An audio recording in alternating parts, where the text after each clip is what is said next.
హరి ఓం. శ్రీ గురుభ్యో నమః. శ్రీకృష్ణ పరమాత్మనే నమః.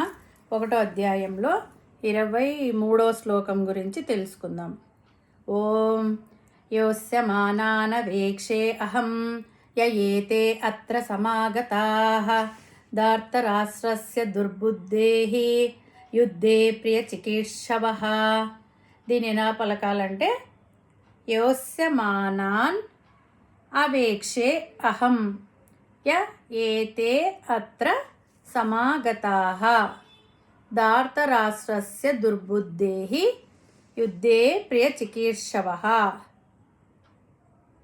దీని అర్థం ఏమంటే యోస్యమానాన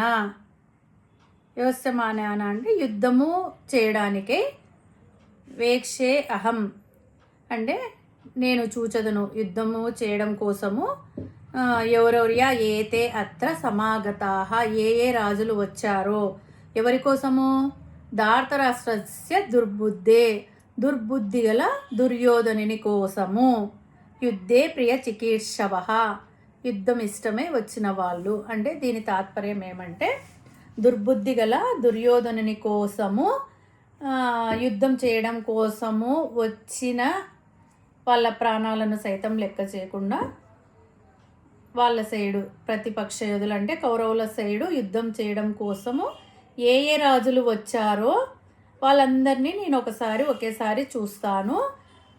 నన్ను అక్కడ ఈ 2 సేనల మధ్యలో రథము ఆపేసేసేయి, మంచిగా కనపడేటట్టు అని చెప్పి అర్జునుడు శ్రీకృష్ణునితో అడుగుతున్నాడు. హరి ఓం తస్సత్.